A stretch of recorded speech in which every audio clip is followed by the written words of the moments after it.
காலை வணக்கம். ஹாலிக்ஸ் வழங்கும் இனிய நிகழ்ச்சியை பார்க்க ஆரம்பிச்சிருக்கீங்க. சௌமியா மற்றும் மருண் கூட காலை வணக்கம். மருண் காலை வணக்கம் சௌமியா. எப்படி இருக்கீங்க? இறையர்களோட ரொம்ப நம்பிக்கையோட சந்தோஷமா இருக்கேன் நான். சூப்பரா இருக்கீங்க. ஓகே, இன்னைக்கு நம்ம பேசுற ஒரு டாபிக் வந்து பாத்தீங்கன்னா, எனக்கு இதுல நிறைய டவுட்ஸ் இருக்கு அப்படின்னு தான் வந்து சொல்லலாம். அதாவது இதுக்கு வந்து ஆதரிச்சு பேசலாமா இல்ல வந்து எதிர்த்து பேசணுமான்னு எனக்கு வந்து தெரியல. நம்ம நிகழ்ச்சியிலயும் கான்ட்ரோவர்சி வந்துச்சா? நான் கிளம்புறேன். ஐயோ இருங்க. ஆனா இன்னைக்கு நம்ம நிச்சயமா ஏதாவது ஒரு சொல்யூஷனுக்கு வந்துரும் அப்படின்னு நினைக்கிறேன். மில்க் அப்படிங்கிற ஒரு டாபிக்ல இன்னைக்கு நம்ம வந்து பேச போறோம். மில்க் தானே இங்க பிரச்சனை. அதுல போய் என்ன ஒரு கான்ட்ரோவர்சி வரப்போகுது? இன்னைக்கு பெரிய பிரச்சனை. தண்ணி அதிகம் இருக்கா பால் அதிகம் இருக்கா? கிடையாது, அதெல்லாம் ரொம்ப பழைய பிரச்சனை. அது நம்ம தாத்தா காலத்து பிரச்சனை. இப்போ கரண்ட் ட்ரெண்ட்ல என்ன பிரச்சனை அப்படின்னா, பால் அப்படிங்கறதே உடம்புக்கு கெடுதுன்னு ஒருத்தவங்க சொல்றாங்க. இன்னொருத்தவங்க வந்து இல்ல A2 வகை பால் குடிக்கலாம், A1 தான் வந்து பிரச்சனை. ஒரு சிலர் அப்படிலாம் கிடையாது, நான் சின்ன வயசுல இருந்து பால் குடிச்சு தான் வளர்ந்துருக்கேன், எனக்கு எந்த பிரச்சனையும் இல்லையே அப்படின்னு சொல்றாங்க. ஒரு சிலர் வந்து பால் ஓகே, அதோட பை ப்ராடக்ட்ஸ் தான் பெரிய பிரச்சனை அப்படின்னு இப்படி டோட்டலா வந்து இந்த ஒயிட் ஃபுட்ஸ் எல்லாமே வந்து ரொம்ப பெரிய பிரச்சனை கொடுத்துட்டு இருக்கு அப்படின்னு சொல்றாங்க. இதுல நம்ம எதை நம்புறது? நீங்க ரொம்ப லேட், நீங்க இப்பதான் இதை பத்தி யோசிக்க ஆரம்பிக்கிறீங்க. எங்க வீடு கிட்ட ஒருத்தர் வந்து டீ கடை வச்சிருக்காரு. அவர் எப்பவோ பால்லாம் வந்து ரொம்ப கெட்டது எல்லாருக்கும் அப்படின்னு புரிஞ்சு வந்து பாத்தீங்கன்னா பாலே கலக்காம ஏமாத்தி வெறும் டீ தான் கொடுப்பாரு. ஸோ இதுல இருக்க ஒரு நன்மை இப்பதான் புரிஞ்சுக்கிட்டேன் அப்படின்னு சொன்னாலும், இந்த பால் வந்து கெட்டதுன்னு ஒரு சாரார் சொல்றாங்க, அதுக்கு பின்னாடி ஏதோ ஒரு கமர்ஷியல் வேல்யூ ரீசன் இருக்கு அப்படின்னு ஒருத்தவங்க சொல்றாங்க. பால்லாம் வந்து சில பேருக்கு தான்ப்பா குடிச்சா வந்து கெட்டது, அதை நம்ம குடிச்சிட்டு கரெக்டான எக்ஸசைஸ்லாம் பண்ணலாது அப்படின்னு எல்லாம் சொல்றாங்க. ஸோ மில்க் பத்தி இவ்வளவு கான்ட்ரவர்சி இருக்கிறப்போ, எந்த மிருகமா இருந்தாலும் இல்ல மனுஷனா இருந்தாலும் வந்து உலகத்துல பிறக்கிறப்போ முதல்ல அவங்க சாப்பிட்ற சாப்பாடு வந்து மில்க் தான் அப்படின்னு சொல்லலாம் இல்லையா? ஸோ அந்த மாதிரி ஒரு டேல வந்து இதை பத்தி நிறைய விஷயங்கள் பேச போறோம் அப்படின்னு நினைச்சா ரொம்ப சந்தோஷமா இருக்கு. நிறைய விஷயங்கள் தெரிய போகுது. பட் அதுக்கு முன்னாடி ஒரு தியானத்தை பண்ணி நம்ம நாளை தொடங்கலாம்.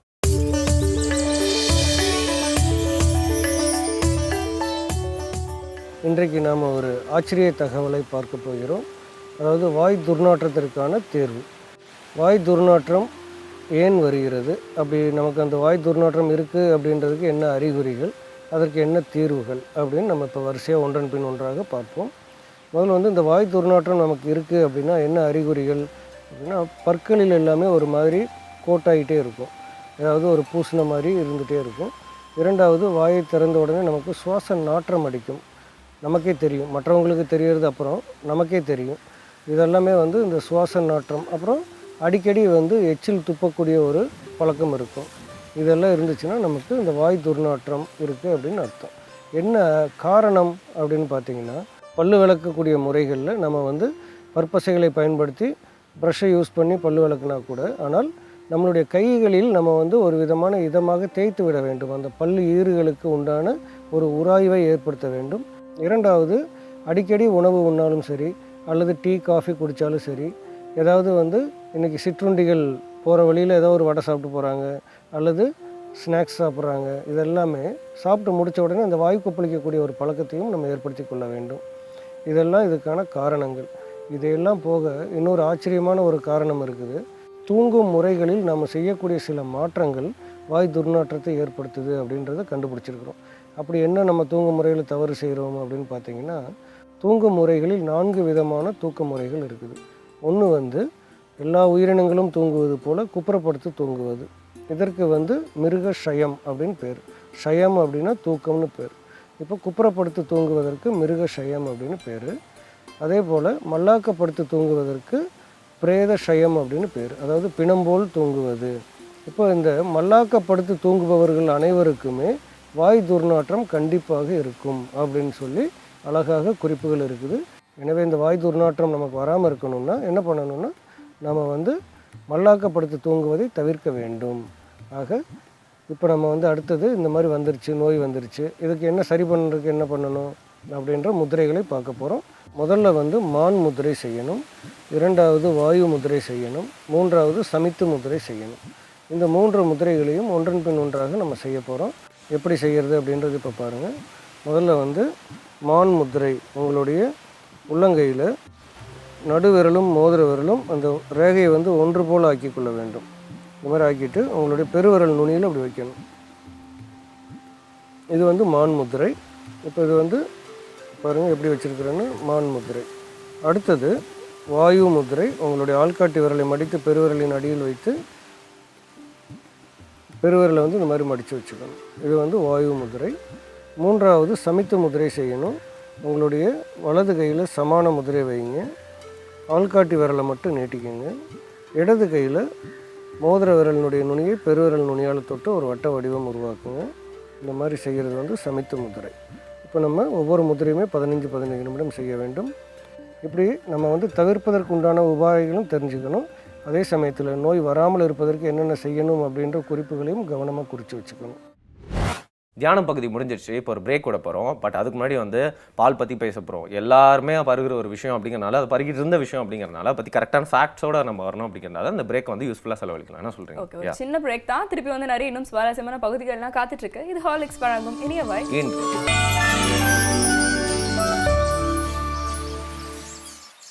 Welcome back. ஹார்லிக்ஸ் வழங்கும் இனியவை நிகழ்ச்சியை தொடர்ந்து பார்த்துட்டு இருக்கீங்க. சௌமியா மற்றும் வருண் கூட இந்த லாக்டிக் இன்டாலரன்ஸ் அப்படிங்கிறது வந்து நீங்க கேள்விப்பட்டிருப்பீங்க. அதாவது ஒரு சிலருக்கு வந்து பால் அப்படிங்கிறது வந்து ஒரு அலர்ஜி, அதனால அவங்க வந்து பாலே வந்து சாப்பிடக்கூடாது அப்படிங்கிறதுக்காக அவங்களுக்கு நிறைய ஆல்டர்னேட்டிவ்ஸ்லாம் இருக்கு.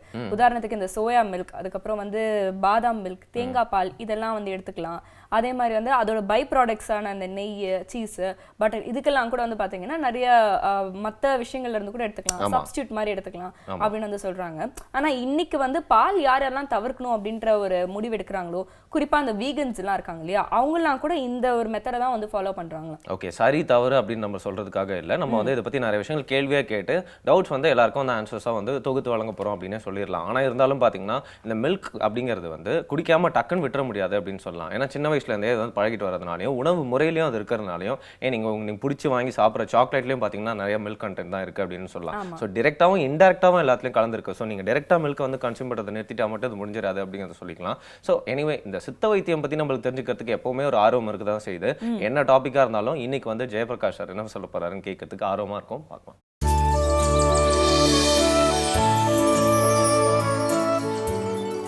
இன்று நலம் அன்புடன் பகுதியில் வாழ்வியல் நோய் என்று வர்ணிக்கப்பட்டிருக்கின்ற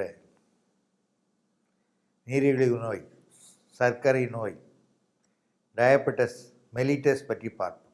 ஏனென்றால் இதெல்லாம் நீங்கள் ஆர்வத்தோடு எதிர்பார்த்து கொண்டிருப்பீர்கள். இதை பற்றி டாக்டர் ஜேபி என்ன சொல்லுகிறார் என்று. இந்த நோய் இன்றைக்கு உலகத்திலேயே ஆசிய மக்களை அதிகமாக தாக்கி கொண்டிருக்கிறது. ஆசியாவிலும் இந்திய மக்கள் அதிகமாக, இந்தியாவில் தமிழகம் முதலிடத்தில் இருக்கிறது. நீரிழிவு நோயினால் அவதிப்படுகிறவர்கள் தமிழகம் முதலிடத்தில் இருக்கிறது. என்ன காரணம்? நாம மிகவும் உழைப்பில் ஆர்வமுடைய மக்கள். இன்றைக்கு நாகரிகத்தினுடைய ஈர்ப்பு நம்மை மிகவும் மாற்றிவிட்டது. இந்த பஸ் ஸ்டாப்பில் இருந்து அந்த பஸ் ஸ்டாப்பிற்கு போவதற்கு ஒரு ஆட்டோ தேடுகிறோம். நம்முடைய வேலையை நாம் செய்தால் நல்லது என்று எண்ணாமல் அதை இன்னொருவரை செய்யும்படியாக சொல்லுகிறோம். நீரிழிவு நோய் ஏற்படுவதற்கு முக்கியமான காரணமே மிகு உணவு, தேவைக்கு அதிகமான உணவு. வள்ளுவன் அன்றே எச்சரிக்கை பண்ணியிருக்கிறார். இழிவறிந்து உண்பான்கண் இன்பம் போல் நிற்கும் கழிவேர் இறையான்கண் நோய். எவன் ஒருவன் இவ்வளவுதான் சாப்பிட வேண்டும் என்று குறைத்து சாப்பிடுகிறானோ அவனிடத்தில் இன்பம் குடிகொண்டிருக்கின்றது. அதுபோல வரம்பு மீறி சாப்பிடுகிறவர்களிடம் துன்பம் குடிகொண்டிருக்கிறது என்பது வள்ளுவனுடைய கருத்து. அதிலே முதன்மையான நோய் நீரிழிவு. பல ஆயிரம் ஆண்டுகளுக்கு முன்பாகவே நம்முடைய முன்னோர்கள் அதிகமான புலன் இன்பத்தினாலேயும் அதிகமான கவலையினாலேயும் அதிகமான குடிப்பழக்கத்தினாலேயும் அதிகமாக சத்து உணவை மிகுந்த பெருவேட்கையோடு உண்பதாலேயும் நீரிழிவு ஏற்படுகிறது என்பதை கோதையர் கலவி போதை கொளுத்தவின் இறைச்சி பாதை பாதுவாய் நெய்யும் பாலும் பரிவுடன் உண்பீராகில் சோதபாண்டு உருவமிக்க சுக்கில பிரமேகந்தான் ஓது நீர் எழுவி சேர உண்டன அறிந்து கொள்ளே என்று சொல்லிவிட்டார்கள். அதிகமாக உண்கிறாயா, அதிகமாக ஆட்டம் போடுகிறாயா, அதிகமாக தூங்கி கொண்டிருக்கிறாயா, உழைக்காமல் ஏமாற்றுகிறாயா, உனக்காக ஒரு நோய் காத்து கொண்டிருக்கின்றது, அதுதான் நீரிழிவு என்று சொல்லிவிட்டார்கள். சாதாரணமாக இப்பொழுது எல்லோருமே அந்த மாஸ்டர் லேப் செக்கப்புக்கு உட்படுத்தி கொள்கிறார்கள். அப்படி உட்படுத்தி கொள்ளுகின்ற சூழ்நிலையிலே தான் அநேகருக்கு நீரிழிவு நோய் இருப்பதே தெரிகிறது. நீரிழிவின் நோயினுடைய முக்கியமான குறிகுணங்கள் 3: பாலியூரியா, பாலிடிப்சியா, பாலிஃபேசியா.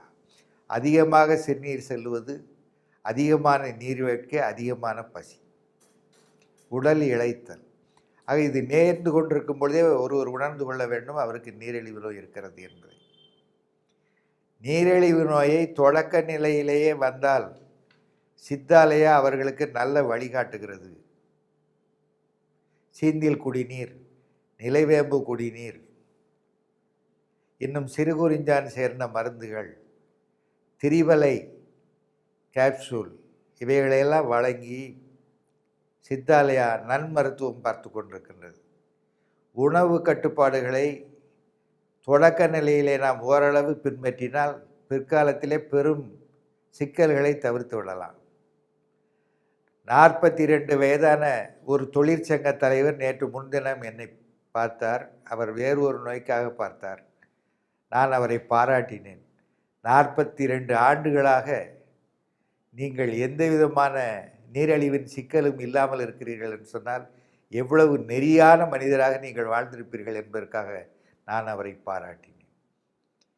இந்த நோயை நாம் அலட்சியமாக விட்டுவிடக்கூடாது. 200க்கு மேல் எப்பொழுதுமே இருந்து கொண்டிருந்தால் அவர்களுக்கு கண்களினுடைய பாதிப்பு ஏற்படக்கூடிய ரெட்டினோபதி வரக்கூடிய ஆபத்து உண்டு. வாஸ்குலர் டேமேஜ் ஏற்படுவதன் மூலமாக இதய நோய் வருவதற்கு வாய்ப்பு உண்டு. இரத்த அழுத்த நோய் வருவதற்கு வாய்ப்பு உண்டு. இதெல்லாம் விட பெரிய கொடுமை டயபெட்டிக் நெஃப்ரோபதி. பாருங்க, முதல்ல இனிப்பு போட்டு சாப்பிடக்கூடாதுன்னு சொல்லிக்கிட்டு இருந்தாங்க ஐயா.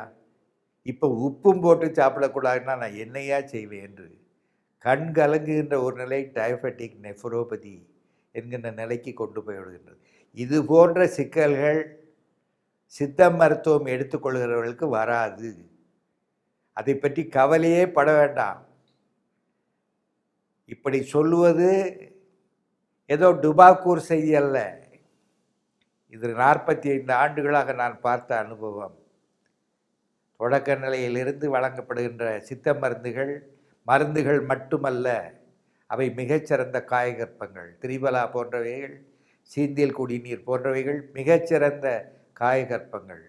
ஆகவே நீரிழிவு நோயை சிக்கல்கள் இல்லாத வகையில், கண் பார்வை இழக்காத வகையில், இதய நோய்க்கு உள்ளாகாத வகையில், ஹைப்பர்டென்சிவ் நெஃப்ரோபதி, டயபெட்டிக் நெஃப்ரோபதி போன்ற நோய்கள் ஏற்படாத வகையில் சித்தாலயா உங்களுக்கு நல்ல முறையிலே மருத்துவம் அளிக்கிறது என்பதை நான் தெரிவித்துக் கொள்கிறேன்.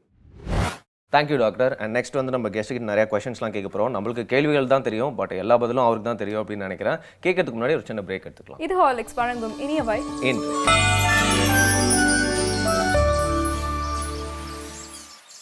Welcome back. ஹார்லிக்ஸ் வழங்கும் இனியவை நிகழ்ச்சியை தொடர்ந்து பார்த்துட்டு இருக்கீங்க. சௌமியா மற்றும் வருண்கரை மில்க் டேல நம்ம வந்து பேசிட்டு இருக்கோம். பாலின் முக்கியத்துவம் அப்படின்ற ஒரு டாபிக் எடுத்தாலே நிறைய விஷயங்கள் நம்மளுக்கு வந்து சின்ன வயசுல இருந்து நம்மளுக்கு வந்து சொல்லி கொடுத்து வந்தாலும் இன்னைக்கு நிறைய அதில் கான்ட்ரவர்சிஸ் வந்து ஏற்பட்டிருக்கு அப்படிங்கிறது தான் வந்து உண்மை. அப்படிங்கிறதால அதை பற்றின உண்மையான சில டீட்டெயில்ஸ் தான் வந்து இன்னைக்கு தெரிஞ்சுக்க போறோம் இல்லையா? நிச்சயமாக. அதை நம்ம ஒரு கன்சியூமர், அதாவது நம்ம குடிக்கிறோம், அது மட்டும் தான் நம்மளுக்கு தெரியுது. அது மூலியமாக வந்து நம்மளுக்கு தெரிஞ்ச விஷயங்கள் ரொம்ப கம்மி அப்படின்னு சொல்லலாம். பட் தெரிஞ்சுக்க வேண்டிய விஷயங்கள்லாம் நிறையா இருக்குது. அப்படிங்கிறனால இது ஒரு பிஸ்னஸாக மட்டும் இல்லாமல் ரொம்ப நாளாக இதை பற்றி நிறைய விஷயங்கள் தெரிஞ்ச ஒருத்தர்கிட்ட தான் நிறைய கேள்விகள் கேட்க போகிறோம். யார் வந்திருக்கா அப்படின்னு இன்னைக்கு வந்து பார்த்தீங்கன்னா அர்பன் ஆர்கானிக் ஃபார்ம்ல இருந்து மார்த்தாண்டன் பன்னீர் அவர்கள் வந்திருக்காங்க. மிக்க நன்றி சார். சார், முதல்ல வந்து இப்போ இந்த A1 A2 அப்படிங்கிற இதுக்குள்ளேயே நம்ம வந்து ஆரம்பிக்கலாம் அப்படின்னு நினைக்கிறேன். A1 பால், A2 பால். A2 பால் வந்து நாட்டு மாடுகள் கிட்ட இருந்து வர்றது தான் A2 பால். கலப்பின மாடுகள் கிட்ட இருந்து வர்றது தான் A1 பால். இன்னைக்கு நம்ம வந்து 95% பார்த்தீங்கன்னா இந்த A1 பாலை தான் வந்து நம்மளாம் கன்சியூம் பண்ணிட்டு இருக்கோம் அப்படிங்கிறதா உண்மை. ஆனா இந்த பால் வந்து சாப்பிடவே கூடாது அப்படின்னு சொல்றதுக்கான காரணம் A1 தான் இருக்கு. ஏன்னா இது மூலமா வந்து டயபெட்டிஸ், கேன்சர் இந்த மாதிரியான பிரச்சனைகள் வருது அப்படின்னு சொல்றாங்க. இதை பத்தி சொல்லுங்க. ஓகே, ஃபர்ஸ்ட் A1 பால், A2 பால் என்னங்கிறத ஃபர்ஸ்ட் கொஞ்சம் எக்ஸ்பிளைன் பண்ணி பேசிக்கலாம். அதாவது நம்ம உலகத்தை பொறுத்த வரைக்கும் 2 விதமாக மாடை பிரிச்சுக்கலாம். பாஸ் இண்டிகஸ்ன்னு சொல்லுவாங்க. அதாவது நம்ம திமிழ் வச்ச நாட்டு மாடுகள். அது வந்து அதுக்கு பூர்வீகமே வந்து இந்தியா தான். அதாவது பூர்வீகம்னா நான் சொல்கிறது வந்து 1.5 மில்லியன் இயர்ஸுக்கு முன்னால் இருந்து. இன்றைக்கி வந்து மாடுன்னு இல்லாமல் அன்றைக்கி வந்து ஆரக்ஸ்னு ஒரு ப்ரீட் இருந்துச்சு. அதுதான் wild கேட்டிலோட foundation.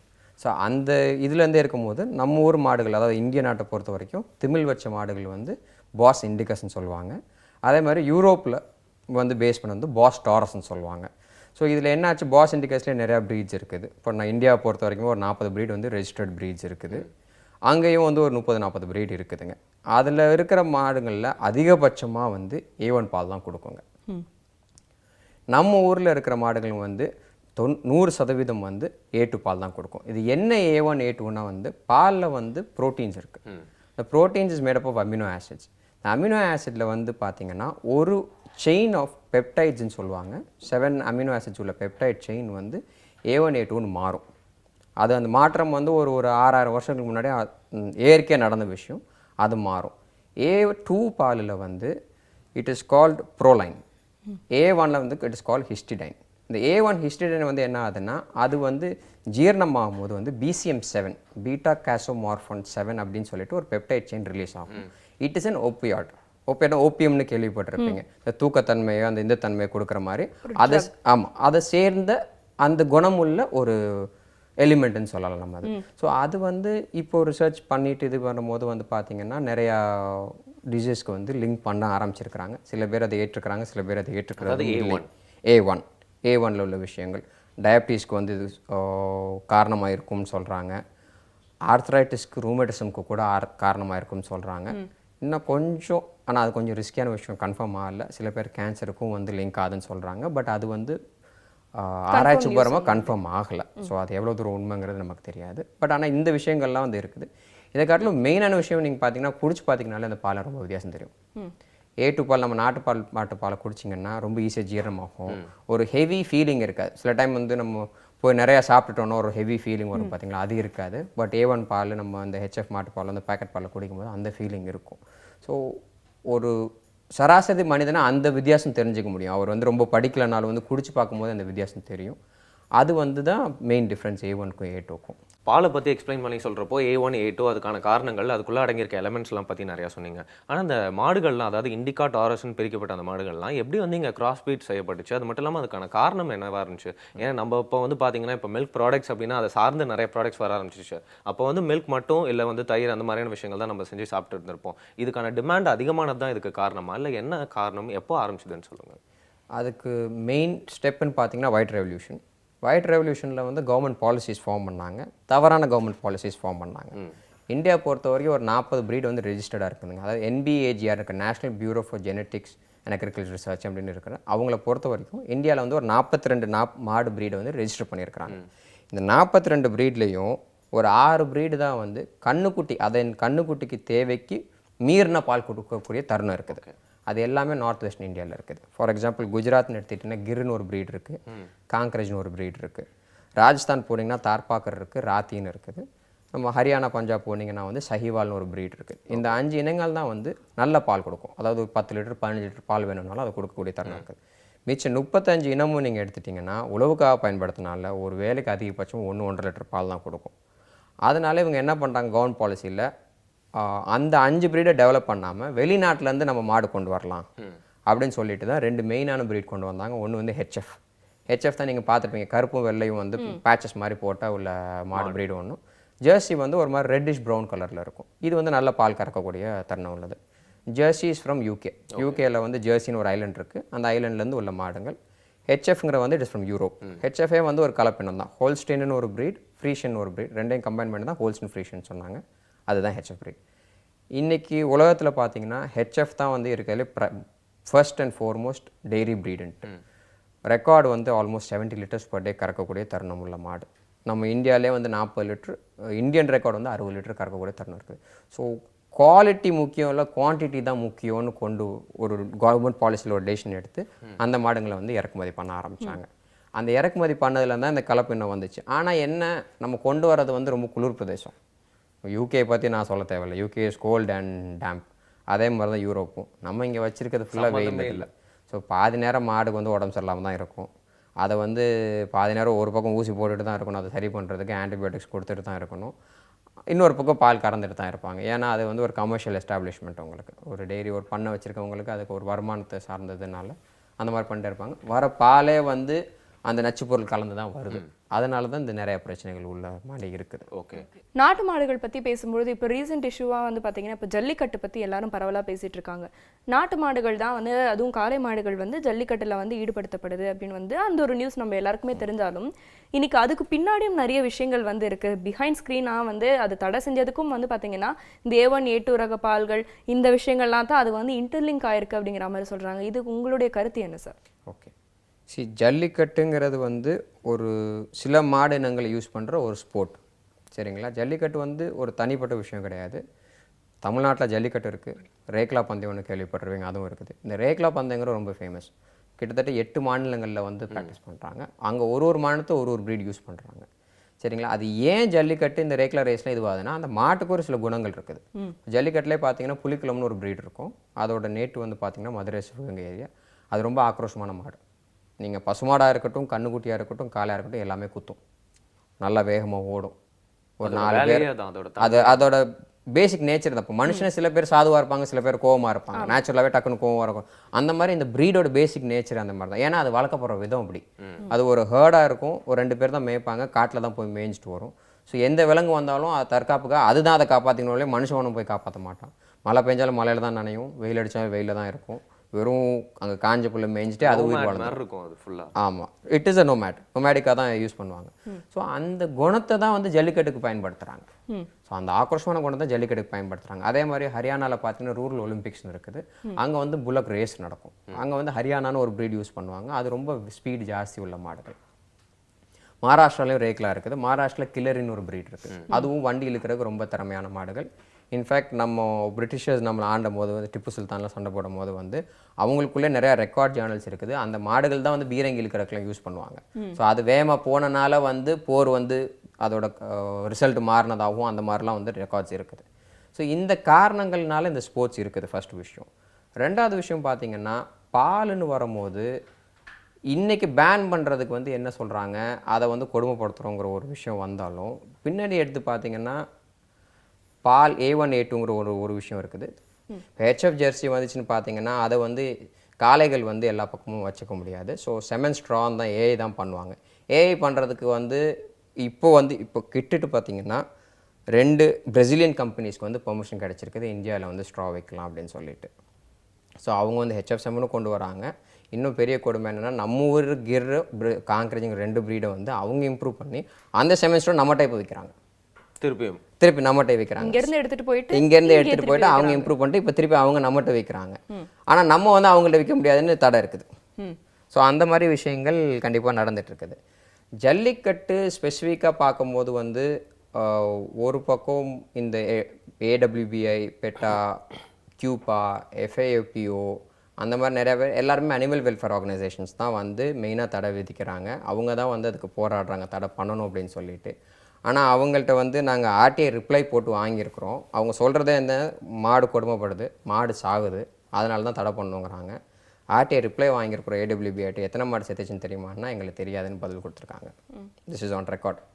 I can give you that RTI reply it self. அப்போ ஏன் அவங்க அதை பண்ணுறாங்க, என்ன காரணத்துக்காக பண்ணுறாங்க அப்படின்னு யோசித்து பார்க்கும்போது 3 காரணங்கள் தோணலாம்.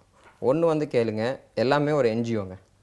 ஸோ இன்றைக்கி வந்து நல்ல NGOஸும் இருக்கிறாங்க, பணத்துக்காக உள்ள NGOஸும் இருக்கிறாங்க. எல்லாம் என்ன பண்ணுறாங்க, நம்ம ஊரில் ஒரு தப்பு நடக்குதோ நடக்கலையோ அந்த தப்பு நடக்கிறத அவங்க காப்பாற்றுற மாதிரி காமிச்சிட்டு வெளிநாட்டிலேருந்து பணம் வாங்குறது.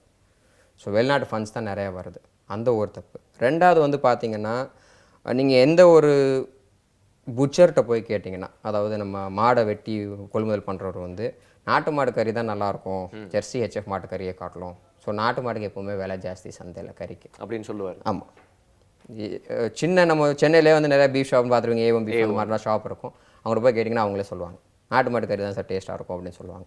ஸோ அந்த காரணத்துக்காகவும் பண்ணுறாங்க அப்படிங்கிற மாதிரி ஒரு கேள்வி வருது, நமக்குள்ளே ஒரு சந்தேகம் வருது. ஏன்னா அது தடை பண்ணிட்டாங்க, அது வந்து இன்றைக்கி அதுக்கு மாத்திரம் தான் உபயோகப்படுத்த முடியும். வண்டி காலையாக இன்றைக்கி யாரும் யூஸ் பண்ண முடியாது, யாரும் வந்து உழவு வந்து மாடு வச்சு ஓட்டுறது, டிராக்டர் வச்சு தான் ஓட்டுறாங்க இன்றைக்கி லேபர் ப்ராப்ளம்னால. தடை பண்ணிட்டாங்க. அப்போ உண்மையாகவே அக்கறை இருக்கவங்க என்ன பண்ணணும், அதை வந்து தடை பண்ணி அதை அழியாமல் இருக்கிறதுக்கு ஏதாவது ஸ்டெப்ஸ் எடுக்கணும். இவ்வளோ ஸ்டெப்ஸ், இவ்வளோ சண்டை போட்டு இவ்வளோ ஸ்டெப்ஸ் எடுக்கிறாங்க, அது பண்ணலை. அப்போ ஏன் பண்ணுறாங்கன்னு கேள்வி வரும்போது ஒருவேளை லிங்க் இருக்கலாமோ அப்படின்னு ஒரு கேள்வி வருது. மூணாவது வந்து என்டையர்லி டிபெண்ட்டாக இருக்கணும் அப்படிங்கிறது வந்து நல்ல வெட்ட வழியாக தெரியுதுங்க. எதுவாக இருந்தாலும் வந்து ஒரு வெட்டிட்டு தான் போய் கேட்கணும். நம்ம traditional knowledge, traditional accumulation of data எதுக்குமே வந்து மதிப்பு கிடையாது. ஸோ இந்த 3 ப்ராப்ளம்ஸ் வந்து கண்டிப்பாக இருக்குது. இது மட்டும் இல்லாமல் இன்னும் ஒரு சின்ன விஷயம் வேற இதுக்கு வந்து தொடர்புடையதான் வந்து சொல்றாங்க. அதாவது நம்மளுடைய நாட்டு மாடுகள்ல இருந்து வரக்கூடிய அந்த சாணம் இயற்கை உரத்துக்கு வந்து ரொம்பவே வந்து கரெக்டா இருக்கு. அந்த ஒரு ப்ரொபோர்ஷன்ல வந்து கரெக்டா இருக்கு. இதுவே வந்து பாத்தீங்கன்னா வெளிநாட்டு மாடுகள்ல இருக்கிறது வந்து இயற்கை உரத்துக்கு வந்து யூஸ் ஆகாது. இயற்கை வேளாண்மையை வந்து கொஞ்சம் சப்ரஸ் பண்றதுக்காகவும் இந்த மாதிரி இருக்கலாம் அப்படின்னு கூட சொல்லப்படுதே சார். கண்டிப்பாக அதாவது அது ஒரு வெரி பேசிக் அண்டர்ஸ்டாண்டிங். இப்போது நீங்கள் வந்து ஒரு விதமான சாப்பாடுக்கே பழகிருப்பீங்க, ஒரு விதமாக சுற்றுச்சூழல் பழகிருப்போம். நம்ம சென்னையில் இருக்கிறவங்க திடீர்னு போய் ஹிமாலயாஸில் விட்டோம்னா நம்ம குளிர் தாங்க மாட்டோம். ஆமா. அதே மாதிரி இந்த ஷேர்பாஸ்ன்னு இருப்பாங்க ஹிமாலயாஸில், அவங்கள வந்து இங்கே விட்டிங்கன்னா அவங்களுக்கு மூச்சு திணறும். ஏன்னா அங்கே அந்த மாதிரி அங்கே உள்ள சாப்பாடை உண்டுட்டு அங்கேயே வாழ்ந்தாங்கன்னா அங்கே இருக்கிற மைக்ரோ ஆர்கானிசம் லெவலில் தான் வந்து வேளாண்மை வந்து ரொம்ப முக்கியமான விஷயம். ஸோ அந்த ரிலேஷன்ஷிப் வரும்போது ஆட்டோமேட்டிக்காக இங்கே உள்ள மாடுங்களுக்கு தான் அந்த வீரியம் ஜாஸ்தி இருக்கும், விவசாயத்துக்கு யூஸ் பண்ண முடியும் அப்படிங்கிறதுன்ட்டு. ஹெச்எஃப்லேயோ அந்த ஜெர்சிலேயோ வந்து அந்த கலப்பின மாடுகள் வெளிநாட்டில் கொண்ட மாடுங்களுக்கு வந்து அந்த வீரியம் இருக்காது. ஸோ அது வந்து there is no doubt about that. இயற்கை விவசாயம்ங்கிறதோ இல்லை இந்த நம்ம நாட்டு மாடுகள் வளர்க்குறதோ வந்து it is an idea of self dependency. இயற்கை விவசாயத்தோட பேசிக் அடிப்படையே வந்து அதுக்கு தேவையான ஈடு பொருட்கள் எல்லாமே வந்து நம்மளே நம்ம பண்ணையில் யூஸ் பண்ணிக்கணும் அப்படிங்கிறது தான். அதாவது கெமிக்கல் ஃபர்டிலைசர் யூஸ் பண்ணக்கூடாதுங்கிறது வந்து மெயின் விஷயம் கிடையாது. நம்மளே நம்மளோட ஈடு பொருட்கள் அது உரமாக இருக்கட்டும், இல்லை பூச்சி வெரைட்டியாக இருக்கட்டும், இல்லை வேறு எதுவும் ஈடு பொருள் தேவைங்கிறது எல்லா விஷயங்களையும் நம்மளே தயாரிச்சுக்கணும் நம்ம தோட்டத்தில், வேறு யாரையும் நம்பி இருக்கக்கூடாது அப்படிங்கிற மெயின் விஷயம். அது வந்து எந்த கம்பெனிக்கும் வந்து ஒரு பெரிய ரெட் ஜோன் இல்லைங்களா. ஏன்னா அப்புறம் நாளைக்கு பெஸ்டிசைட் கம்பெனிக்காரனுக்கு வந்து வருமானம் இருக்காது, ஃபர்டிலைசர் கம்பெனிக்காரனுக்கு வருமானம் இருக்காது, அக்ரிகல்ச்சரல் கன்சல்டன்ட்டுக்கே வருமானம் இருக்காது. ஏன்னா எல்லாம் என்ன சொல்கிறாங்க, ஒரு கார்பரேட் இது மாதிரி எனி ஸ்மால் ப்ராஜெக்ட்னாலும் லார்ஜ் ப்ராஜெக்ட்னாலும் ஒரு கன்சல்டன்ட் கொண்டு வாங்கன்றாங்க. அவங்க தே ஃபாலோ சிம்பிள் சிஸ்டம். இது மாதிரி போடுங்கன்னு ஒரு ஃபார்முலா மாதிரி போட்டு கொடுத்துட்றாங்க. வேற இயற்கை விவசாயங்கிறது it is all about that individual. அந்த ஒரு பர்சன் அவர் தோட்டத்தில் அவர் எப்படி பண்ணுறாரு, எப்படி நல்லா கொண்டு வராங்க, it is entirely against this. அதுவும் ஒரு காரணமாக கண்டிப்பாக இருக்கலாம். சம்மந்தப்பட்டு தான் இன்னொரு டவுட்டும் வருது. அரிசிலையும் பார்த்தீங்கன்னா இதே பிரச்சனை தான் நடந்திருக்கு அப்படின்னு சொல்லலாம். வியட்நாம், பிலிப்பைன்ஸ் மாதிரியான நாடுகளில் வந்து இங்கேருந்து எடுத்துகிட்டு போய் விதை நெல்லெல்லாம் எடுத்துகிட்டு போய் ஆராய்ச்சி பண்ணி அதுக்கும் பேட்டன் ரைட் வாங்கி நீங்கள் சொன்ன மாதிரி என்ன அந்த மாடுக்கு பால்க்கெலாம் பண்ணிட்டு இருக்காங்களோ அதே தான் நம்மளுக்கும் அரிசி விஷயத்துலையும் பண்ணிட்டு இருக்காங்க. ஸோ நம்ம பேசிக்காக ஃபுட் அப்படிங்கிறத யோசிக்க ஆரம்பிச்சோன்னா ஃபர்ஸ்ட்லேருந்தே நம்ம பண்ண தவறுகள்லாம் இப்போ வரைக்கும் யோசிச்சிட்டே தான் இருக்கணும் போல இருக்குது. நம்ம சந்தேகப்படாமல் விட்டுட்டோம் அப்படின்னு கூட சொல்லலாம். அப்படி இருக்கிறப்போ இப்போ திருப்பியும் வந்து எனக்கு இந்த ஊட்டச்சத்து போதும், எனக்கு நான் இருக்கிற அந்த லேண்ட்ஸ்கேப்பில் இருக்க மாதிரியே மில்க் தான் திருப்பியும் வேணும், A2 தான் எனக்கு வேணும் அப்படிங்கிற பட்சத்தில் இன்னைக்கு இருக்க நிலைமைக்கு ஒரு கன்சூமரால் போயிட்டு அதை வாங்க முடியுமா, அது கிடைக்குமா, பியூராக கிடைக்குமா அப்படின்னு சொல்லுவாங்க. கொஞ்சம் கஷ்டமான விஷயம்தான். பட் இப்போ வந்து விழிப்புணர்வு கூடிகிட்டே வருது. ஸோ சென்னை எடுத்துக்கிட்டிங்கன்னா பார்த்தீங்கன்னா ஒரு 4 பேர்கிட்ட எனக்கு தெரிஞ்சுட்டு நாட்டு மாடு இருக்குது. மிஸ்டர் முகுந்தன் ஒருத்தர் வந்து செங்கல்பட்டில் இருக்கிறாரு. அவர் 2004லேருந்து நாட்டு மாடு வச்சுருக்கிறாரு. நீங்கள் குறிப்பிட்டு சொல்கிற அளவுக்கு தான் பீப்புள் இருக்காங்க இல்லையா? ஆமாம் ஒரு 4-5 பேர் தான் இருக்கிறாங்க. ஸோ மிஸ்டர் முகுந்தன் ஒருத்தர், அப்புறம் பக்கத்தில் வேடந்தாங்கல்ல இன்னொருத்தர் மிஸ்டர் நட்டேஷ்னு ஒருத்தர், என்னையே சொல்லிக்கலாம், என்கிட்ட நாட்டு மாடுகள் இருக்குது, என்கிட்ட ஒரு 30 மாடு இருக்குது. ஸோ நாங்கள் ஒரு 3-4 பேர் இருக்கணும் சார் சென்னைக்கு வேணும் அப்படின்னா. ஸோ செலக்டிவாக தான் இருக்குது. கிராமத்துங்களில் வந்து இன்னும் நாட்டு மாடுகள் இருக்குது, ரொம்ப குறைஞ்சிருச்சு, ஆனால் இருக்குது, வீட்டு தேவைக்கு வந்து வச்சுக்கலாம். இதில் குறிப்பாக நான் ஒன்று சொல்ல விரும்புகிறேன். குஜராத் வந்து இந்த ஒயிட் ரெவல்யூஷனுக்கே வந்து எக்ஸாம்பிள் ஸ்டேட்டாக அமைஞ்ச விஷயம். இந்த கறவை மாடுகள்லாம் அங்கே ஜாஸ்தி இருக்கிறனால நான் அடிக்கடி போயிட்டு வரேன், போய் அந்த ஸ்டடி பண்ணுறதுக்கு, ரிசர்ச் பண்ணுறதுக்குலாம். ஸோ எல்லார் வீட்லேயும் பார்த்தீங்கன்னா வந்து பால் மாடு கண்டிப்பாக வச்சுருப்பாங்க, அதாவது பால் கொதுமுறது கண்டிப்பாக பண்ணுவாங்க. அதுக்குள்ள ஸ்டேட் சப்போர்ட்டும் சரி, கோஆப்ரேட் சப்போர்ட்டும் ஜாஸ்தி. தமிழ்நாடு மாதிரி கிடையாது, அங்கே இன்னும் நல்லா இருக்குது. ஒரு 10 மாடு ஒரு வீட்டில் இருந்துச்சுன்னா இதுதான் பிரேக்கப். 5 வந்து எருமையாக இருக்கும், 4 வந்து ஹெச்எஃப் கிராஸ், 1 நாட்டு மாடு. அந்த நாட்டு மாடு எதுக்குன்னா அவங்க வீட்டுக்கு யூஸ், பர்சனலாக யூஸ் பண்ணிக்கிறதா. ஸோ எல்லாருக்கும் தெரிஞ்ச விஷயம் தான் நாட்டு மாட்டு பால் வந்து ப்ளஸ் அப்படின்ட்டு. ஆனால் அதுக்கு பால் கம்மியாக கொடுக்கும், குவாலிட்டி தான் ஜாஸ்தி, குவான்டிட்டி கம்மிங்கிறனால அவங்க தேவைக்கு வச்சுக்கிறாங்க. கொள்முதலுக்கு வந்து ஹெச்எஃப் மாட்டு பாலை தான் கொடுக்குறாங்க. ஸோ இது எங்கே போய் முடியுதுன்னா நம்ம கவர்மெண்ட் பாலிசிஸ் தான் சொல்லணும். ஓகே, அப்படி இருக்கிறப்போ வந்து பார்த்தீங்கன்னா இதே விஷயம் எல்லாத்துலையும் நடக்குது அப்படின்னு சொல்லலாம். இப்போ உங்களை மாதிரி நிறைய பீப்புள் வந்து நாட்டு மாடெலாம் வச்சு ஒரு பிஸ்னஸ் அப்படிங்கிற லெவலில் ஆரம்பிக்கிறப்போ, அது பிஸ்னஸ் அப்படின்னா வந்து பார்த்தீங்கன்னா நம்மளுக்கு கமர்ஷியலாகவும் ஒரு வேல்யூ இருக்கணும், ப்ளஸ் வந்து இது ஒரு சேவையாக கூட நம்ம செய்ய ஆரம்பிக்கலாம். இந்த சென்ட் நம்ம எப்படி இருந்தாலும் பால் வந்து கன்சியூம் பண்ண போகிறோம் அப்படிங்கிற பட்சத்தில் நம்மளோட உண்மையான பாலே கன்சியூம் பண்ணலாம் அப்படின்னு சொல்லிட்டு நாட்டு மாடுகளை வச்சு நிறைய பேர் இப்போ இந்த காலகட்டத்துக்கு வளர்க்க ஆரம்பிச்சா, இல்லை ஒரு பிஸ்னஸ் பண்ண ஆரம்பிச்சா, இல்லை அது மூலியமாக அதை வந்து இனப்பெருக்கம்னா செய்ய ஆரம்பிச்சா அவங்களுக்கு என்னென்ன சேலஞ்சஸ்லாம் காத்துட்ருக்குன்னு நீங்கள் நினைக்கிறீங்க சார், டிரெக்டாகவோ இன்டெரக்டாகவோ? ஃபஸ்ட் சேலஞ்சுன்னு எடுத்திங்கன்னா ஃபஸ்ட்டு வந்து கரெக்டான மாடுங்களை அவங்களுக்கு சூஸ் பண்ண தெரியணும். அதில் ஒரு ப்ராக்டிக்கல் எக்ஸ்பீரியன்ஸுங்கிற ரொம்ப முக்கியம் அப்படின்ட்டு. ஸோ அவர் மிஸ்டர் முகுந்தனோ இல்லை என்னவே எடுத்துகிட்டேன்னா நான் வந்து டுவெல்த்துலேருந்து நான் மாடு வச்சுருக்கேன். ஸோ 16 வருஷமாக நான் நாட்டு மாடுகள் வளர்த்துட்ருக்கிறேன். அப்படின்ட்டு ஒரு 20 வருஷமாக ஜல்லிக்கட்டு ஈவெண்ட்டில் நான் பார்ட்டிசிபேட் பண்ணிகிட்ருக்கிறேன். சரிங்களா? ஸோ நீங்களும் போய் பிடிப்பீங்களா? ஆமாம், பிடிப்பேன். 3 காலை வளர்க்குறேன். ஸோ 16 இயர்ஸ் வளர்க்கு. இன்ஃபேக்ட் 12th 93% ஸ்கோர் பண்ணேன். வீட்டில் என்ன வேணும்னு கேட்டாங்க, காலை வேணும்ன்ட்டு. ஸோ அப்போ வந்து காலை வாங்கி வச்சுருக்கிறேன். ஸோ இன்றைக்கி வரைக்கும் வச்சிட்ருக்கிறேன். அது இப்போது கிட்டுட்டு இந்த ப்ராப்ளம் ஆனாலும் ஒரு கன்சர்வேஷன் ப்ராஜெக்ட் கூட பண்ணுறோம். மாடுங்கள் வளர்க்கலாம். நாட்டு மாடுங்கள் வந்து பாலுக்கு மாத்திரம்னு பார்த்து வளர்த்தோன்னா நம்ம இனங்கள் வந்து அழியதாங்க செய்யும். அது பாலுக்குன்னு மாத்திரம்னா வீட்டுக்குள்ள உபயோகங்களுக்கு மாத்திரம்தான் பாலுக்கு அதிகபட்சமான ப்ரீட் யூஸ் பண்ண முடியும். இல்லை நாட்டு மாட்டு பால் தான் வேணும், ஆனால் பாலும் நிறையா கொடுக்கணுன்னா நமக்கு சாய்ஸ்னால் இந்த 5 ப்ரீட் தான். ஸோ மிச்சம் 35 ப்ரீடும் அழிஞ்சிடும். ஓகே. ஸோ அது காலத்தின் விளையாடலாம் எப்படின்னு சொல்கிறதுன்னு தெரியல. பட் அந்த மாதிரி தான் ஆகும். பட் நம்ம மாடு வச்சுக்கணும், பாலும் நல்லா கிடைக்கணும். ஆனால் மாட்டை நம்ம காப்பாற்றணுங்கிற ஆங்கிளில் பார்த்தீங்கன்னா எந்த இன மாடு வேணாலும் வச்சுக்கலாம். நாட்டு மாடு என்ன டவுட், எல்லாருமே ஆர்கானிக் ஃபார்மிங் ட்ரை பண்ணிட்டு இருக்காங்க. ஸோ கூடவே பார்த்தீங்கன்னா அவங்களுக்கு எப்படி இருந்தாலும் மாடுகளும் வந்து யூஸ்ஃபுல்லாக தான் இருக்கும். ஸோ அந்த மாதிரி வரவங்களுக்குலாம் வந்து பார்த்தீங்கன்னா ரொம்ப ஈஸியாக இருந்த விஷயங்கள்லாம் இருந்தால் ரொம்ப நல்லாயிருக்கும். இப்போ அவர் சொன்னார் பார்த்தீங்கன்னா கமர்ஷியலாக பாலுக்கு மட்டுமே அதை வச்சிருந்தா மற்ற இனங்கள்லாம் அழிஞ்சிரும்னு சொல்லலாம். ஒரு உணவுப் பொருள், ஒரு கமர்ஷியலான ஒரு விஷயம், ஒரு பெரிய இண்டஸ்ட்ரி, இதை தாண்டி இன்னும் என்னென்ன விஷயங்கள் இருக்குது, நம்ம மனத விஷயங்கள் என்னென்ன அப்படிங்கிறதா தெரிஞ்சுட்டு இருக்கோம். ஒரு சின்ன விளம்பர இடைவேளைக்கு அப்புறம் திறந்து பேசலாம். இது உங்கள் இனியவை இன்று.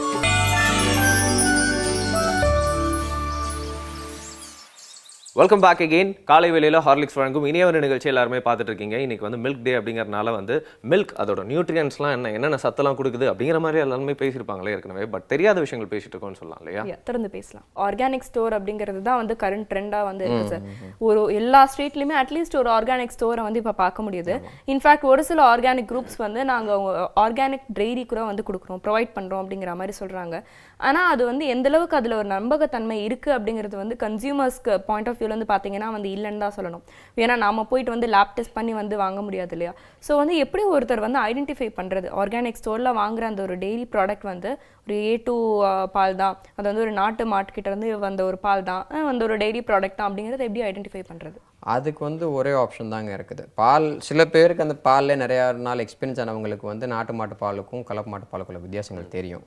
பட் ஒரு நார்மல் கன்சியூமர் பண்ணணுன்னா வந்து ஸ்டோரில் கேட்கணும், எந்த ஃபார்மில் வாங்குறீங்க, ஃபார்ம் எங்கே இருக்குது, ஃபார்மோட ஃபோட்டோஸ் அனுப்புங்க, இல்லைனா ஒரு ஃபேஸ்புக் ப்ரொஃபைல் க்ரியேட் பண்ண சொல்லுங்கள், அந்த மாதிரி பேஜ் க்ரியேட் பண்ண சொல்லுங்கன்ட்டு ஸ்டோரில் கன்சியூமராக போய் நீங்கள் தான் கேட்கணும். கேட்டு அந்த மாதிரி கொஞ்சம் கிராஸ் வெரிஃபை பண்ணி கேள்வி கேட்டிங்கன்னா வந்து தெரியறது கொஞ்சமாவது தெரியறதுக்கு வாய்ப்புகள் இருக்குது. நீங்கள் சொல்கிற மாதிரி இந்த பிரச்சனைகள் நிறையா நானும் சந்திச்சிருக்கிறேன். ஒரு 4-5 பேர் நாட்டு மாட்டு பால் கொடுக்குறோம் அப்படின்ட்டு. ஆனால் ஆர்கானிக் ஸ்டோர்னு போயிட்டிங்கன்னா ஃபஸ்ட்டு கன்சியூமர் வந்து கேட்குறது ஆர்கானிக் மில்கான்னு கேட்பாங்க. ஆமாம். நாட்டு மாட்டு பாலான்னு கேட்பேன், ஆமாம் அப்படின்னு தான் சொல்லுவாங்க. ஆனால் அதிகபட்சமாக இன்றைக்கி ஆர்கானிக் ஸ்டோரில் இருக்கிற வந்து நாட்டு மாட்டு பால் கிடையாது. ஒரு 4-5 பேர் கொடுக்குற மொத்தம் நாட்டு மாட்டு பாலாக இருக்குது. நானே ஒரு ஸ்டோர் கொடுத்துட்ருந்தேன், பேர் சொல்ல விரும்பல. அப்போது வந்து என்கிட்ட வந்து பார்த்தீங்கன்னா கலப்பின மாடுகள் இருந்துச்சு, நாட்டு மாடு இல்லை. ஸோ அப்போ கலப்பின மாட்டு பால் தான் கொடுத்துட்ருந்தோம். பட் ஆர்கானிக்காக பண்ணுறாலும் கொடுத்துட்ருந்தோம். அவங்க வந்து பெரிய பேனரே போட்டாங்க, நாட்டு மாட்டு பால், பாரம்பரிய வகை மாட்டு பால் இங்கே கிடைக்கும் அப்படின்னு சொல்லிட்டு. அப்புறம் நிறுத்திட்டு அந்த மாதிரி விஷயங்கள் நடக்கிறது இருக்குது. கன்சியூமராக நீங்கள் தான் வந்து கேட்டோன்னா அவங்க ஆமான்னு சொன்னதோட சரி ரைட் அப்படின்னு நம்பிட்டு வராமல் நீங்கள் தான் இன்னும் 4 கேள்வி சேர்த்து கேட்கணும். ஏன், எப்படி சொல்றீங்க? நாட்டு ஒரு கன்சியூமர் வந்து இப்போ என்னதான் வந்து கேள்வி கேட்டாலும், இப்போ ஃபோட்டோ காமிங்க அப்படின்னா வந்து அந்த ஃபோட்டோலாம் வந்து காமிச்சாலும், இப்போ இந்த பக்கம் வந்து நம்ம பார்க்கும்போது வந்து பார்த்தீங்கன்னா நிறைய ஆர்கானிக் ஸ்டோர் வச்சுருக்கவங்க, நிறைய அந்த மாதிரி குரூப்ஸ்லாம் வந்திருக்காங்க. இவங்க எல்லாரும் ஸ்ட்ரீம்லைன் பண்ணுறதுக்கு ஒரு பர்டிகுலர் குரூப் ஆர் அசோசியேஷன் இருந்தால் இந்த மாதிரியான தவறுகளை வந்து நம்ம தவிர்க்கலாமா அப்படிங்கிறத தான் வந்து கேள்வி. ஏன்னா இப்போது மில்க் அப்படிங்கிறது மட்டும் வந்து கிடையாது, எந்த ஒரு வெஜிடபிளாக எடுத்துக்கோங்க, இல்லை ஒரு சிறுதானியமாக எடுத்துக்கோங்க, அது எந்த அளவுக்கு ஆர்கானிக் அப்படிங்கிறது கன்சியூமருக்கு வந்து தெரியாது. ஆர்கானிக் அப்படின்னு வந்து விற்கிறாங்க. ஸோ இது ஸ்ட்ரீம்லைன் பண்ணுறதுக்கு ஏதாவது ஒரு விஷயம் இருக்கணும்னு நீங்கள் நினைக்கிறீங்களா? கண்டிப்பாக இருக்கணும். இன்றைக்கே நீங்கள் ஆர்கானிக்னு நீங்கள் சொல்லிவிட்டு ஒரு ப்ராடக்ட்டை விற்கலாம். அதை வந்து எப்படி நீங்கள் ஆர்கானிக் சொல்கிறீங்கன்னு கேட்குறதுக்கு ஒரு பாடியோ ஒரு கவர்மெண்ட் டிபார்ட்மெண்ட்டோ எதுவோ கிடையாது. சர்டிஃபைடு ஆர்கானிக்னு சொன்னால் தான் எப்படி சொல்கிறீங்கன்னு கேட்குறதுக்கு இருக்கிறது ஒழிய anyone can say anything is organic and you can sell. So அதுக்கு கண்டிப்பாக இருக்கணும், ரெகுலேஷன் இருந்தால் நல்லா இருக்கும். ஆனால் இப்போ நம்ம எந்த அளவுக்கு நேச்சருக்கு திருப்பி போக முடியும்னு தெரியல. இல்லை இவங்க சொல்கிற மாதிரி வந்து பார்த்தீங்கன்னா இதெல்லாம் நல்ல விஷயம். இப்போ இன்ஃபர்மேஷன்ஸ் வந்து ஒரு 5-6 வருஷமாக வந்துட்டு இருக்கனால எல்லாருக்கும் வாங்கணும் அப்படிங்கிற ஆசை வந்துடுச்சு. இதுதான் ஆரோக்கியமான வாழ்க்கையில் எல்லாம் பார்க்குறாங்க. இதை யூஸ் பண்ணிக்கிட்டு கமர்ஷியல் வேல்யூ பார்க்கணும்னு நிறைய பேர் இந்த சைடு இறங்கிட்டாங்க. அப்படி இருக்கிறப்போ வந்து பார்த்தீங்கன்னா நேச்சுரலாக என்ன நல்ல விஷயங்கள் கிடைச்சாலும் அப்படி யூஸ் பண்ணுறது கூட தெரியாது. ஏன்னா இப்போ ஒரு நல்ல பால் கிடைச்சா கூட ஆர்கானிக் ஸ்டோரில் அது ஒரு 3-4 நாள் ஃப்ரீஜரில் வச்சு தான் கொடுக்குறாங்க. இல்லை நம்மளே சில நேரத்தில் வந்து பார்த்தீங்கன்னா வாங்கினா வந்து சில்லரில் வச்சு யூஸ் பண்ணுறோம். அது எந்த அளவுக்கு வந்து கெடுதியை கொடுக்கும் அப்படின்னு நீங்கள் சொல்லுங்கள். சில்லர்லேயோ ஃப்ரீசர்லேயோ பாலை வைக்கிறனால பால் வந்து அதோட வேல்யூ தன்மை குறையாது அப்படின்ட்டு. பால் கெட்டு போகக்கூடாது, அதுதான் விஷயம் அப்படின்ட்டு. ஃப்ரீஸ் பண்ணி பாலை வைக்கிறனால என்ன ஆகும்னா பசுமாட்டு பால் வந்து அந்த வெண்ணெய் வந்து பிரிஞ்சிடும். ஸோ அது நீங்கள் பாலை காய்ச்சும் போது மேலே நெய்யை வந்து மிதக்கும். அதை குடிக்கும் போது உங்களுக்கு ஒரு மாதிரி இருக்கலாம். டேஸ்ட் வைஸ், குவாலிட்டி வைஸ் வந்து ஒன்றுமே ஆகாது. ஓகே, அதை பற்றி ஒன்றும் பிரச்சனை இல்லை. ஆனால் வர பால் வந்து பேஸ்டரைஸ் பண்ண பாலா இல்லை ரா மில்கான்னு பார்த்துட்டு, ரா மில்க்னா கண்டிப்பாக காய்ச்சி தான் குடிக்கணும். ஓகே. நீங்கள் சொன்ன அந்த A2 A1க்கே வந்து டேஸ்ட் வகையில் டிஃப்ரென்ஸ் இருக்கும் அப்படின்னு சொல்கிறீங்க இல்லையா? Okay okay. ஆனால் வந்து இப்போ இந்த ஃப்ரீசரில் வைக்கிற பால் வந்து நியூட்ரிஷன் வந்து போகாது அப்படின்னு சொல்கிறீங்க. அந்த ப்ராசஸ் பால் பற்றி வந்து சொல்லுங்கள் சார். இப்போ ப்ராசஸ் பண்ணிவிட்டு 120 நாள் வரைக்கும் அந்த பால் வந்து நல்லா இருக்கும், கெடாமல் இருக்கும் அப்படிங்கிற மாதிரி கூட நம்ம வந்து விளம்பரங்களில் வந்து பார்க்கலாம். இது எந்த அளவுக்கு ஹெல்த்தியான ஒரு விஷயமா இருக்கும்? ஓகே, ப்ராசஸிங்னா அவங்க மெயினாக சொல்கிறது பேஸ்டரைசேஷனுங்க. பேஸ்டரைசேஷனுங்கிறது வந்து ஒன்றும் கிடையாது. நம்ம வீட்டில் பால் காய்ச்சிரும் இல்லைங்களா, அதுதான் பேஸ்டரைசேஷன். பட் அதிலே வந்து நிறையா வந்து டெக்னிக்ஸ் இருக்குது. லோ டெம்பரேச்சர் பேஸ்டரைசேஷன் இருக்குது, high temperature pasteurisation, ultra high temperature pasteurisation இருக்குது. ஸோ எல்லாத்துக்கும் வந்து ஒரு ஸ்பெசிஃபிக் டெம்பரேச்சருக்கு வந்து ஹீட் பண்ணுவாங்க சில நொடிகளுக்கு.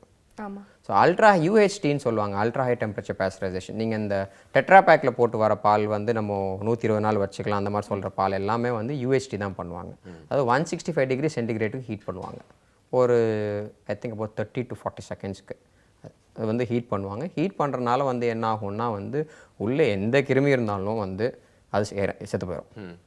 அது என்ன பாக்டீரியா வைரஸ் எதுவாக இருந்தாலும் செத்து போயிடும். ஸோ பால் கெடாது. ரெண்டாவது டெட்ரா பேக்கில் பண்ணுவாங்க. டெட்ரா பேக்கிங் வந்து பார்த்திங்கன்னா ஆக்சுவலாக 3 லேயர் இருக்கும். வெளியே ஒரு கார்ட்போர்ட் லேயர், உள்ளே ஒரு பிளாஸ்டிக் லேயர், அப்புறம் ஒரு அலுமினியம் லேயர் வரும். ஸோ சன்லைட் படலைன்னா எது 1-2 கிருமி இருந்தால் கூட வந்து சன்லைட் பட்டால் தான் அது வந்து மல்டிப்ளை ஆக முடியுங்கிற மாதிரி உள்ள கிருமிகள் வந்து திருப்பி செத்துரும். ஸோ அது பால் கெடாமல் இருக்கும். ஆனால் சில ரிப்போர்ட்ஸ் சில பேர் என்ன சொல்கிறாங்க, அந்த அவ்வளோ ஹை டெம்பரேச்சர் ஹீட் பண்ணுறதுனால அதில் நியூட்ரியன் பிரேக் டவுன் ஆகுதுன்னு சொல்கிறாங்க. அது வந்து சில ரிசர்ச் ஆமாங்குது, சில ரிசர்ச் இல்லைங்குது. எப்படி யூஸ் பண்ணணும், எதை எடுத்துக்கணுங்கிறது நம்மளோட ஃபைனல் ப்ரிஃபரன்ஸ் தான் ஆகும். பட் 120 டேஸ்க்கு வரைக்கும் வச்சுக்கணுமா பால் அப்படிங்கிறது வந்து ஒரு அவசியம் இல்லாத விஷயம் தான் நான் சொல்லுவேன். இப்போ நீங்கள் ஒரு எக்ஸ்பெடிஷன் போகிறீங்க, ஒரு லாங் டிஸ்டன்ஸ் டூர் போகிறீங்க, அங்கே எதுவும் சாப்பாடு கிடைக்காதுன்னா நீங்கள் அந்த மாதிரி பால் எடுத்துகிட்டு போகலாம். உங்களுக்கு தினைக்கு இங்கே பால் கிடைக்கிதுன்னா வந்து ஃப்ரெஷ் மில்காவோ இல்லை 1 நாள் பழைய பாலோ 2 நாள் பழைய பால் யூஸ் பண்ணுறது தான் சரி. ஓகே. அண்ட் நீங்கள் பண்ணுற மாதிரி இப்போ நிறைய பேர் பண்ணுறதுக்கு ஒரு வாய்ப்பு இருக்குது அப்படின்னு கூட சொல்லலாம். ஏன்னா வந்து ஃபியூச்சரில் நம்மளுக்கு நிறைய கம்ப்யூட்டர் தேவையா இல்லை ஃபுட் தேவையா அப்படின்னு கேட்டால் ஃபுட்டுக்கு வந்து டிமாண்ட் அதிகமாக இருக்க போகுது. ஏன்னா அதோட சப்ளை ரொம்ப கம்மியாக இருக்க போகுது. அதுக்கு காரணம்னு பார்த்தீங்கன்னா இப்போ நம்ம பண்ணிட்டு இருக்க நச்சுத்தன்மையெல்லாம் உள்ள அந்த பூச்சிக்கொல்லி மருந்துகள்லாம் போட்டு இன்னும் கொஞ்சம் நாளில் வந்து நம்மளோட நிலமே வந்து நிறைய விளைவிக்கிறதுக்கு தகுதி இல்லாமல் போயிடும் அப்படின்னு சொல்கிறாங்க. ஸோ இப்படி இருக்கிறப்போ ஃபியூச்சரில் உங்களை மாதிரி நிறைய இளைஞர்கள் வந்து இந்த மாதிரி இயற்கை சார்ந்த தொழில்கள் பண்ணுறது, அதாவது மாடுகள் கூட இல்லை விவசாயம் பண்ணுறது எந்த அளவுக்கு ஒரு நல்ல விஷயமா இருக்கும். பட் ஸ்டார்ட் பண்ணோன்னா எல்லாருக்கும் ஆசை இருக்குது. பட் ப்ராக்டிக்கலாக எப்படி ஆரம்பிக்கிறது நிறைய பேருக்கு தெரியல. ஸோ அவங்களுக்குலாம் நீங்கள் என்ன சொல்லுவீங்க? ஓகே, ஆரம்பிக்கிறதுக்கு முன்னாடி நல்லா ரிசர்ச் பண்ணிக்கிங்க. ஒரு வருஷக்கணக்காக ரிசர்ச் பண்ணணுன்னா கூட பண்ணிக்கிங்க. ஒரு take 1 or 2 years waybill research பண்ணிக்கிங்க. அப்புறம் ஒரு இன்டர்ன்ஷிப் மாதிரி ஒரு 3 months 6 months போய் ஒரு பண்ணையில் வேலை பாருங்கள். வேணும்னா உங்கள் ஃபார்மில் வந்து நாங்கள் இன்டர்ன்ஷிப் நல்லா பண்ணலாம் அப்படின்ட்டு பாருங்கள். அப்படின்ட்டு எல்லா வேலையும் பாருங்கள். பார்த்துட்டு அதுக்கப்புறம் முக்கியமான விஷயம், ஆர்கானிக் ஃபார்மிங் வந்து நம்ம ஒரு சோஷியல் சர்வீஸ் மாதிரி மாத்திரம் பார்க்குறோம். Farming intent, farming is also an occupation. அதான் நம்மளோட தொழிலாக இருந்தது. அதுவும் ஒரு தொழில் தான். ஸோ அதில் வந்து வரவு செலவு நீங்கள் பார்க்க தான் வேணும். வரவு செலவு நீங்கள் பார்க்கனா தான் நீடிச்சு வந்து நீங்கள் அதை பண்ண முடியும். நீடிச்சு பண்ணிங்கன்னா தான் நீங்கள் பண்ணுறதுக்கு ஒரு அர்த்தம் இருக்கும், ஒரு மாற்றம் கொண்டு வர முடியும். நானும் ஆர்கானிக் ஃபார்மிங் பண்ணுறேன், இருக்க பணத்தை சேவிங்ஸ் எல்லாம் போட்டேன், 6 மாதம் பண்ணேன், அப்புறம் எனக்கு வந்து வருமானமே வரலான்ட்டு திருப்பி போயிட்டீங்கன்னா வந்து ஆர்கானிக் ஃபார்மிங்கே வந்து நீங்கள் ஆக்சுவலாக நீங்கள் பண்ணுற தீமைன்னு தான் நான் என்னால் சொல்ல முடியும். ஒரு பேட் நேம் வந்துடும். இட் இஸ் நாட் ப்ராஃபிட்டபிள் அப்படிங்கிற மாதிரி ஒரு பேர் வந்துடும். ஸோ நல்லா ரிசர்ச் பண்ணுங்கள். ஒரு 3 months 6 months போய் இருந்து ஒர்க் பண்ணுங்கள். அடுத்து 3வது ஸ்டெப்பாக வந்து வரவு செலவை கனெக்ட் பண்ணி பாருங்கள். அதில் ஒரு மார்ஜின் ஆஃப் சேஃப்டி வச்சு பார்த்துட்டு அதுக்கப்புறம் ஸ்டார்ட் பண்ணுங்கள். ஓகே. இந்த பால் வந்து ஒரு கமோடிட்டியாக வந்து மாறிடுச்சு, ரொம்ப கமர்ஷியல் ஆகிடுச்சு அப்படின்னு வந்து பேசும்பொழுது இதில் இன்னொரு ஒரு சின்ன பெர்ஸ்பெக்டிவ் தான் சார் வந்து எனக்கு வந்து தோணுது. இப்போ வந்து பால் வந்து பார்த்தீங்கன்னா இந்த A1 பால் அப்படிங்கிறத வந்து எடுத்துகிட்டு வந்ததுக்கான முக்கிய காரணம் தேவைகள் ரொம்ப ரொம்ப ரொம்ப அதிகமாக இருக்குது. அது நாட்டு மாடுகள் கிட்டேருந்து வர்றது வந்து சாட்டிஸ்ஃபை ஆகாது அப்படிங்கிற காரணத்தினால தான். ஸோ இப்போ நான் வந்து இல்லை நம்ம இப்போ மக்கள் எல்லாருமே வந்து A2 பாலுக்கு மாறினா கூட இந்த பிரச்சனை எந்த அளவுக்கு தீரும் அப்படிங்கிற ஒரு டவுட் தான் இருக்குது. ஏன் அப்படின்னா இப்போ பால் அப்படிங்கிறது நம்ம குடிக்கிற பால் மட்டும் இல்லை, பை ப்ராடக்ட்ஸ் அப்படிங்கிறது ஒரு பெரிய இண்டஸ்ட்ரியாக இருக்குது. சீஸ், பட்டர், நெய் அப்படிங்கிறது ஒன்றும் பெரிய பெரிய இண்டஸ்ட்ரியாக இருக்குது. அடுத்து எடுத்துக்கிட்டாங்க நிறைய பியூட்டி ப்ராடக்ட்ஸ்க்கும் வந்து மில்கை வந்து யூஸ் பண்ணுறாங்க. சாக்லேட்ஸ் அது ஒரு பெரிய இண்டஸ்ட்ரி, பிஸ்கெட்ஸ் அது ஒரு பெரிய இண்டஸ்ட்ரி, இந்த ஸ்நாக் ஃபுட் ஐட்டம்ஸ்லேருந்து இந்த மாதிரி நிறைய இண்டஸ்ட்ரிக்கு வந்து ஒரு மூலாதாரமான பொருளாக பாலும் பால் சார்ந்த விஷயங்களும் வந்து இருக்குது. ஸோ இவ்வளோ விஷயங்கள் இது சார்ந்து இருக்கும் பொழுது கம்ப்ளீட்டாக நம்ம இந்த A1 பால் அப்படிங்கிறத வந்து ரத்து பண்ணிட்டு வெறும் A2 அப்படிங்கிறதுக்கு வந்து எல்லாருமே மாறதுக்கான வாய்ப்புகள் எந்த அளவுக்கு இருக்குது அப்படின்னு நீங்கள் நினைக்கிறீங்க?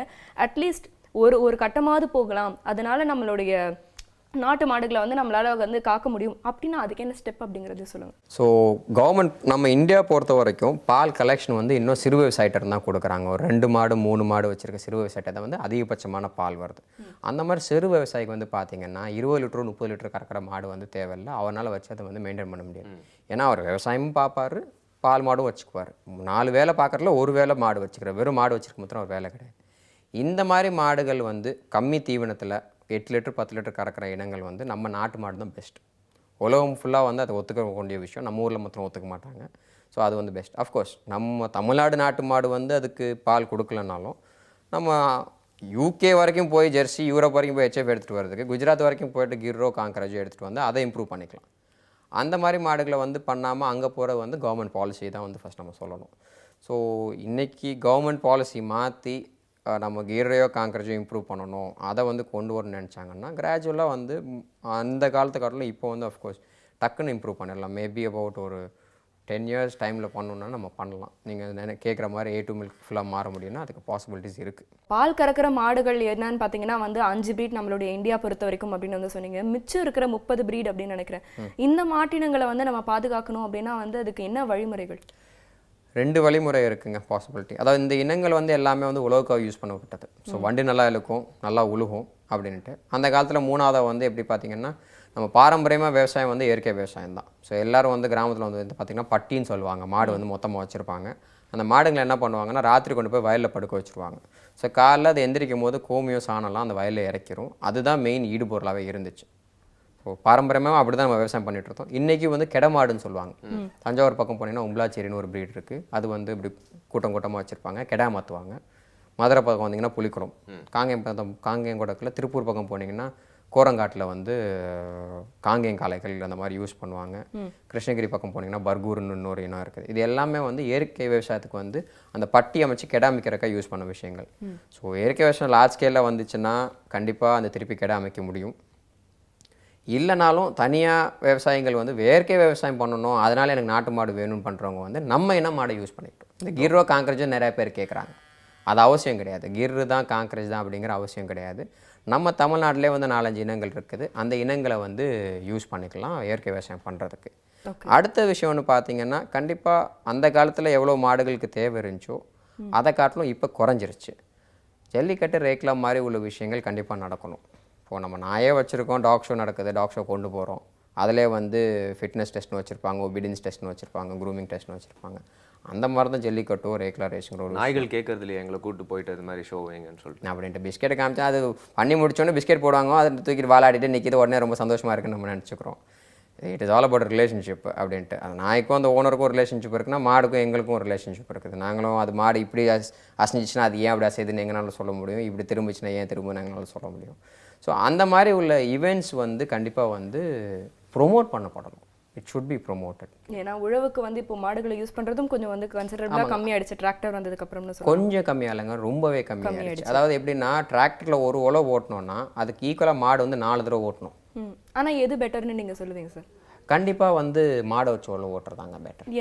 என்ன காரணம்னா வந்து கேளுங்களேன், இப்போ விவசாயத்திலே வந்து நோ டில்லிங் அக்ரிகல்ச்சர்னு சொல்லுவாங்க. உழுகவே மாட்டாங்க. இயற்கையில் எப்படி விதையா அதுவாக விழுந்து அதுவாக முளைக்குதோ அந்த மாதிரி ஒரு கான்செப்ட் ஒன்று இருக்குது. கமர்ஷியல் ஃபார்மிங்லேயும் அந்த கான்செப்ட் இருக்குது. அமெரிக்கா போனீங்கன்னா ஒரு சைஸபிள் அமௌண்ட் வந்து நோ டில் ஃபார்மிங் தான். உழுவுறது எதுக்கு செலவழிக்கணும் அப்படின்னு சொல்லிட்டு உழுகாமே அப்படியே மடித்து மாத்திரம் அப்படியே உருட்டிட்டு அப்படியே விதைச்சி விட்ருவாங்க. ஸோ அது ஏன்னா வந்து அந்த மண்ணை வந்து நம்ம அதில் வந்து ஏற்கனவே ஒரு ஈகோ சிஸ்டம், ஒரு என்வரான்மெண்ட் இருக்குது. அந்த எர்த் ஃபார்ம்ஸ் இதுக்குள்ளே ஒரு ரிலேஷன்ஷிப்போ ஒரு பேலன்ஸ் இருக்கிற வந்து நம்ம உழுவுறதுனால கெடுக்கிறோம்.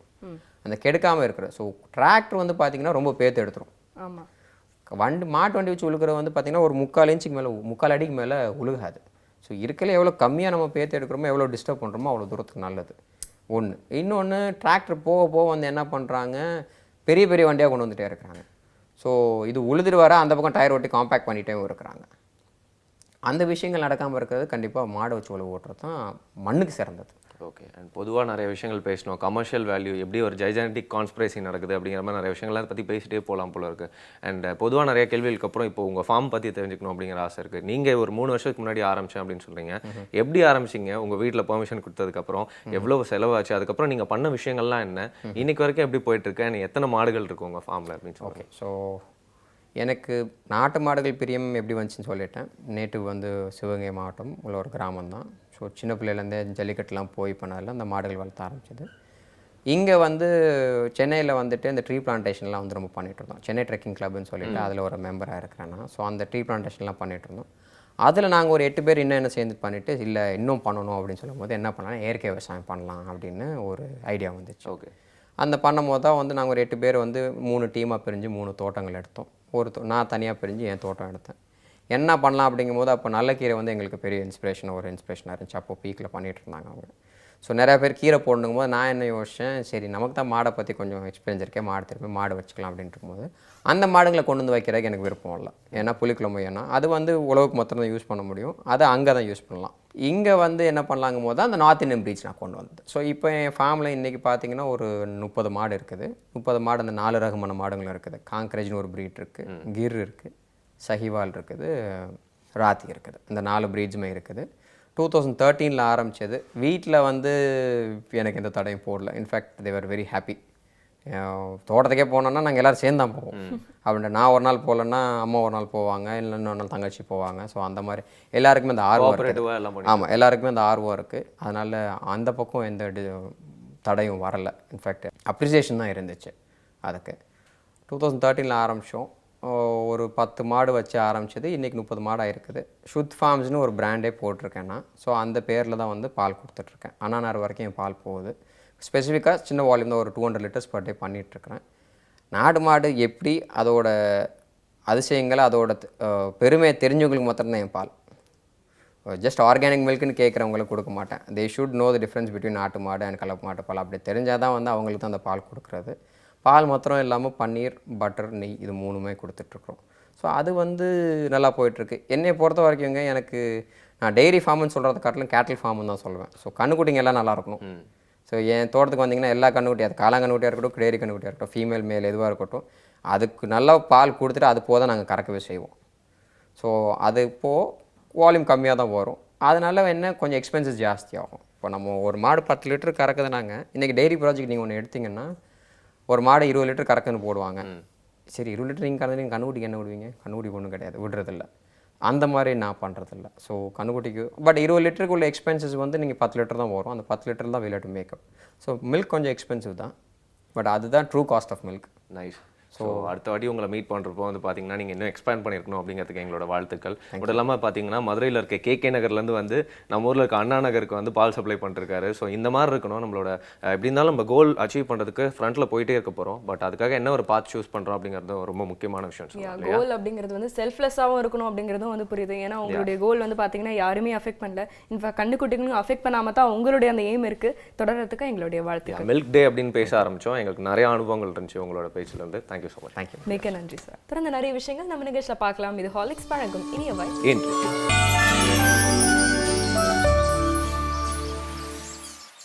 Welcome back. ஹார்லிக்ஸ் வழங்கும் இனியவா என்ற நிகழ்ச்சியை தொடர்ந்து பார்த்துட்டு இருக்கீங்க. சௌமியா மற்றும் வருண்கரை. ஸோ இன்னைக்கு வந்து நம்ம நிறைய விஷயங்கள் வந்து பேசணும். இன்ஃபேக்ட் நம்ம தொடக்கத்திலேயே வந்து இது ஒரு சின்ன கான்ட்ரவர்சி தான். இதுக்கான சொல்யூஷன் என்ன அப்படிங்கிற மாதிரிலாம் வந்து பேசிட்டு இருந்தோம். ஓரளவுக்கு ஒரு சொல்யூஷன் வந்து நம்மளுக்கு கிடைச்சிருச்சு அப்படின்னு தான் வந்து சொல்லலாம். ஸோ யாருக்கு வந்து அதில் இன்ட்ரெஸ்ட் இருக்கோ அவங்க கன்சியூம் பண்ணலாம். எனக்கு ஒன்றும் இதில் ஒரு பெரிய பிரச்சனை இல்லை. தோசை டேன்னு வச்சு தோசை சாப்பிடக்கூடாது சொன்னால் நான் கோவப்பட்டிருப்பேன். பிரியாணி டேன்னு வச்சு பிரியாணி சாப்பிடக்கூடாது சொன்னால் கோவப்பட்டிருப்பேன். மில்க் தானே, அதை பற்றி நாளைக்கு காலையில் யோசிக்கலாம் அப்படிங்கிறதுனால இப்போ அடுத்து என்ன வருது அப்படின்னு சொல்லுங்க. எல்லா விஷயத்துலையுமே ஒரு சின்ன கான்ட்ரவர்சி வந்து இருக்கும். பிரியாணியா இருந்தாலும் சரி, மில்கா இருந்தாலும் சரி, இல்ல நம்மளுடைய லைஃப் விஷயங்களா இருந்தாலும் சரி, அத ஆனா கரெக்டா ஹேண்டில் பண்ணணும் அப்படின்னா உங்களுக்கு எல்லாத்துக்கும் ஒரு கிளியரான பெர்ஸ்பெக்டிவ் வேணும் இல்லையா? பெர்ஸ்பெக்டிவ் கொடுக்கிறதுக்காக தான் இறையன் பாயே சார் வந்திருக்காரு இல்லையா? பார்க்கலாம்.